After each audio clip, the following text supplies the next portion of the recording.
जब राजनीति में राष्ट्रवाद छाया हो, क्या फिल्में उससे बच सकती हैं? पिछले 5-6 सालों में ऐसी फिल्में बनाई जा रही हैं जिसमें राष्ट्रवाद का बहुत ही गहरा असर पड़ता है। हर ऐसा फिल्म स्टार जुड़ना चाहता है राष्ट्रवादी धारा से, क्योंकि पॉलिटिकल रूप से वो अच्छा लगता है। हर बड़ा फिल्म स्टार, हर बड़ा प्रोड्यूसर ऐसे ऐसे थीम्स को लेकर के आता है जिससे ये लगता है कि भविष्य में जो होना है उसको अभी से दिखाया जाए, जो बीते दिनों में हो गया उसको बुरा कैसे दिखाया जाए, इसके ऊपर सारी ही फिल्में बनती चली जा रही हैं। अनुपम खेर ने कश्मीर फाइल्स में काम किया, केरला फाइल्स बनी, इमरजेंसी को बनी और उसके बाद धुरंधर भी बनी। इन सब फिल्मों के पीछे एक ही बात था कि भारतवर्ष के अंदर जितना भी टेररिज्म हुआ, जितने भी काले कारनामे हुए, उसके पीछे कोई ना कोई पॉलिटिकल विचारधारा थी। अभी धुरंधर 2 आई है। क्या इन फिल्मों से ये दर्शाता है कि राष्ट्रवाद केवल एक नारा ही नहीं है, ये एक मूवमेंट बन चुका है और लोग इसके ऊपर पैसा खर्च करने के लिए तैयार हैं? आज की प्रभुवाणी में इसी विषय पर मैं बात करूंगा। धुरंधर 2 को अगर आप सिर्फ एक फिल्म समझ रहे हैं तो आप आधी कहानी ही देख रहे हैं। ये लगभग 4 घंटे की लंबी फिल्म है और ये लंबाई सिर्फ इस कहानी की नहीं है बल्कि इसके इरादे की भी है। ये आपको बिठाकर सिर्फ एंटरटेन नहीं करती, ये आपको एक खास सोच के साथ छोड़ना चाहती है। पहली धुरंधर याद कीजिए, वहाँ दुश्मन साफ था, पाकिस्तान था, आतंकवाद था और एक मिशन था जो देश को बचाने के लिए था। ये कहानी सीधी थी, भावनात्मक थी और दर्शकों को स्पष्ट दुश्मन दिखाई देती थी, पाकिस्तान। लेकिन धुरंधर 2 उस सरलता को छोड़ देती है। यहाँ दुश्मन सिर्फ सीमा के बाहर नहीं है बल्कि सिस्टम के अंदर है, फैसलों में है, उस राजनीति में है जिसे फिल्म छूती तो है पर सीधे नाम किसी का नहीं लेती, इशारा करती है सिर्फ। फिल्म में रणवीर सिंह का किरदार एक अंडर कवर एजेंट है, जसकीरत, जो बाद में हमजा बन जाता है। ये सिर्फ नाम का बदलाव नहीं है, ये पहचान का भी टूटना है। किस तरह से बदलाव किया है।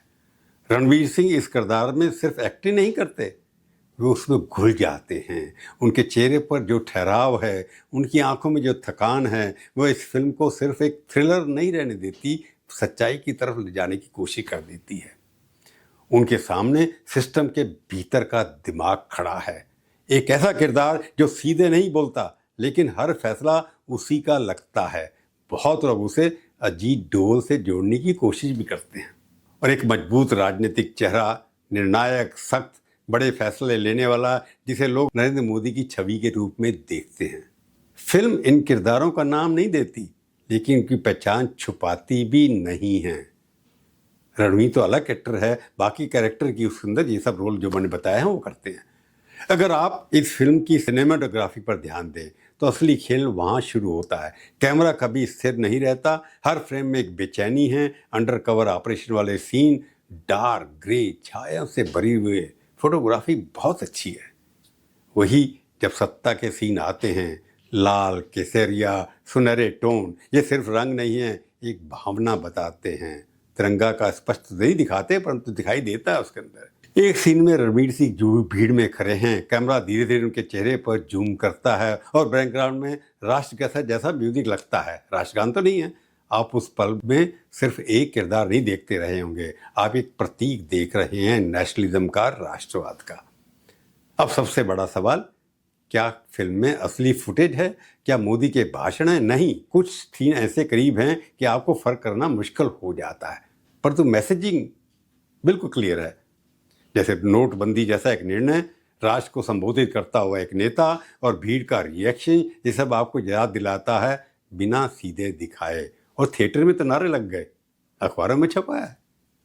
और यही इस फिल्म की ताकत है, ये आपको दिखाती कम है, महसूस ज़्यादा कराती है, इशारा ज़्यादा करती है, रियलिटी से जोड़ती है, नेताओं से जोड़ती है। अब आप बात करते हैं पैसों की, क्योंकि अंत में सच्चाई वहीं से निकलती है कितनी सक्सेसफुल है फिल्म। धुरंधर 2 ने ओपनिंग में लगभग 100 करोड़ से ऊपर का आंकड़ा छुआ। पहले हफ्ते में 405 करोड़ तक पहुंचने की बात है। जिस रफ्तार से ये बढ़ रही है, ये लगभग 1000 करोड़ जाती दिखाई देती है। और पहली धुरंधर तो लगभग 1200-1500 करोड़ के पहुंच गई। यानी सिर्फ सीक्वल नहीं है ये फिल्म, ये सफलता को दोहराने की कोशिश है और शायद उसमें आगे जाने की भी कि फार्मूला काम कर रहा है। लेकिन हर सफलता के साथ आलोचना भी तो आती है। राम गोपाल वर्मा ने इस फिल्म पर कटाक्ष करते हुए कहा कि अब सिनेमा कहानी नहीं एजेंडा बेच रहा है। ये एक सीधी चोट है। राम गोपाल वर्मा खुद भी एक उदारवादी हैं, लेफ्ट एजेंडा बेचते थे, पहले गरीबी दिखाते थे और हर तरह की ऐसी चीज़ें दिखाते, सेकुलरिज्म के नाम पे कुछ होता था।